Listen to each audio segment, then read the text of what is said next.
Hola chicos, ¿qué tal? Vamos con el ejercicio que tenéis en la pizarra en el que se plantea hallar las características principales de esa función, la función que llamo 1, donde se trata de calcular el dominio, el recorrido, puntos de corte con los ejes, simetrías, continuidad, intervalos de crecimiento y decrecimiento, máximos y mínimos. Pero hay una cosa que no me dicen, que no me plantean, que es si la función es una función periódica, y en este caso pues hay que decir que sí, que es una función periódica donde su periodo es 1, es decir, cada unidad en este tramo se vuelve a repetir, lo mismo en el tramo que va del 1 al 2 y se vuelve a repetir lo mismo en el tramo que va del 2 al 3, ¿vale? Por lo tanto es una función periódica de periodo 1. Bien, vamos entonces a determinar quién es el dominio de la función. El dominio de la función, lo voy a poner aquí arriba, el dominio de la función se escribe don f y el recorrido de la función se pone como la imagen de f. Bien, el dominio siempre hay que buscarlo en el eje x y se trata de aquellos valores del eje x que tienen alguna imagen mediante la función, en este caso del 0 al 3, sin incluir el 3, ya que en el 3 hay un agujero vacío. Eso significa que la imagen del 3 en esta función no existe, no toma imagen en el valor 3. Con lo cual, el dominio de la función será el intervalo que va de 0, incluyendo al 0, ya que en el 0 sí está definida, el agujero está lleno, incluyo al 0, del 0 al 3.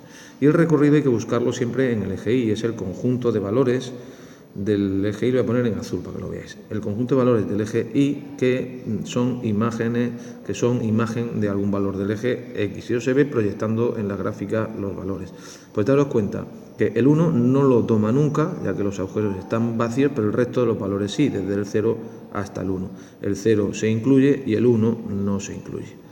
¿De acuerdo? Bien, borro lo que hemos hecho en la gráfica, que no nos moleste, y establecemos entonces la imagen de la función, que es desde el 0 hasta el 1 sin incluir el 1. Puntos de corte con los ejes, pues tenemos con el eje x, el eje de abscisas, que lo tenemos aquí. Punto de corte tengo el 0, 0, tenemos el 1, 0 y tenemos el 2, 0. Estos son los puntos de corte con el eje x. Y luego los puntos de corte con el eje y se tiene solamente uno, que es el punto 0, 0, punto de corte con el eje y. Simetrías, la función ni es par ni es impar. Continuidad, la función no es continua, ya que presenta, si os dais cuenta, una discontinuidad de salto finito. Es decir, represento la función desde el 0 al 1 y cuando voy a llegar al 1 salto y me bajo de nuevo a que el valor de x, para x igual a 1, su imagen es el 0. Y vuelvo a repetir esa secuencia. ¿De acuerdo? Vale, pues la función no es una función discontinua, en donde en x igual a 1 y en x igual a 2. Y la discontinuidad que se presenta es una discontinuidad inevitable, se pone así, inevitable de salto finito. ¿De acuerdo? Pues son dos discontinuidades que se presentan en x igual a 1 y en x igual a 2.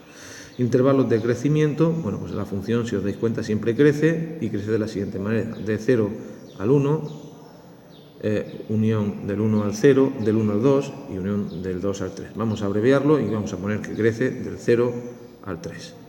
¿Vale? Máximos y mínimos, pues la función no presenta ni máximos ni mínimos. Ya sabéis, la condición para que haya un máximo es que crezca por la izquierda y decrezca por la derecha, entonces ahí habrá un máximo. Si no se da esa condición, no es máximo. De la misma forma, para que haya un mínimo tiene que decrecer por la izquierda y crecer por la derecha. En ese caso habrá un mínimo. Bien, pues el estudio de la gráfica ya está hecho. Y ahora vamos a hacer también ese estudio de las características de la función que tenéis en la pizarra, la función 3. ¿De acuerdo? Vamos a calcular entonces el dominio de la función. Esta función, su dominio hay que buscarlo en el eje x, en este caso hay que buscarlo en el eje de abscisas. Si os dais cuenta, cualquier valor del eje x tiene imagen en la gráfica, en el eje y, porque os voy a decir una cosa, esto se supone que continúa indefinidamente y cada vez va aumentando, lo mismo que esto va creciendo indefinidamente y va aumentando. Entonces está definido para cualquier valor del eje x. Entonces el dominio en este caso, lo voy a poner aquí, así trabajamos con más espacio, el dominio en este caso de la función será el conjunto de los números reales. Aunque muchos de vosotros también ponéis de menos infinito a más infinito, que también está bien, ¿de acuerdo? Es lo mismo.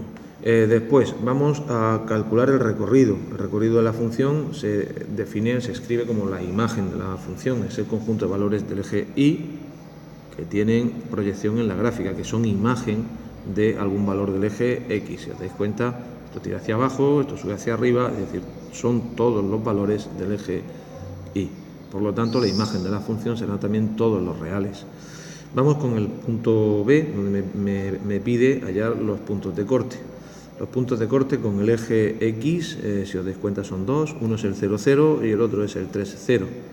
Bien, lo ponemos aquí, el 0, 0 y el otro es el 3, 0. Puntos de corte con el eje X. Y vamos a calcular los puntos de corte con el eje Y. Lo voy a poner en azul. Punto de corte con el eje Y también es el 0, 0 y luego no hay ningún otro punto de corte con el eje Y. Por lo tanto, tendremos que poner que el 0, 0 es el punto de corte con el eje Y. Vamos a ver si la función es simétrica. Bien, para que sea simétrica, par o impar, si es par tiene que ser simétrica respecto del eje Y, no lo es, tampoco es simétrica respecto del origen, ¿vale? Bien, pues entonces no es simétrica, no presenta ningún tipo de simetría. Vamos a ver el apartado D. La función es evidente que es una función continua, ya que se puede representar sin levantar el lápiz del papel, no hay ningún salto, ni finito ni infinito.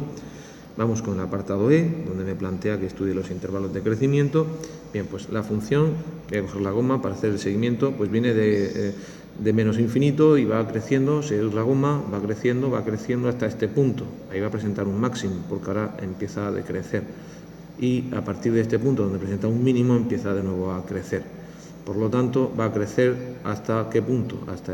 Desde menos infinito hasta 1. Y va a crecer de nuevo desde 3 hasta más infinito el crecimiento, y el decrecimiento también hay que estudiarlo en el eje X, ¿de acuerdo? Menos infinito hasta 1, hasta X igual a 1, la función crece, y de 3 a más infinito la función también crece. Por lo tanto, crecimiento desde menos infinito hasta 1, unión desde 3 hasta más infinito. ¿Dónde la función decrece? Pues decrece desde, cojo la goma, desde 1, desde X igual a 1 hasta 3. Ahí la función crece, desde 1 hasta 3, decrece, era lo que quería decir. Bien, vamos entonces a establecer quiénes son los máximos y los mínimos, que ya lo hemos visto con la explicación que os he dado ahora. ¿Dónde se presenta un máximo? Se presenta un máximo en este punto. Un máximo es un punto del plano, es un máximo relativo, ya que no es un máximo absoluto. La función sigue creciendo y sigue cogiendo valores mayores que el 4. Por lo tanto, vamos a coger la tinta negra, F. Un máximo que es relativo se presenta en el punto 1, 4. 1, 4, ¿de acuerdo? Ahí hay un máximo relativo en 1, 4. Luego también presenta un mínimo que también es relativo en el punto que voy a representar en color azul, en el punto X igual a 3 e Y 0. Aquí presenta un mínimo que es relativo, por lo tanto escribimos un mínimo en 3, 0. Bueno, y el análisis ya quedaría hecho. Espero que os haya servido. Si os gusta, darle a like, y tenéis la opción de suscribiros al canal pinchando en la cereza. Venga, hasta luego.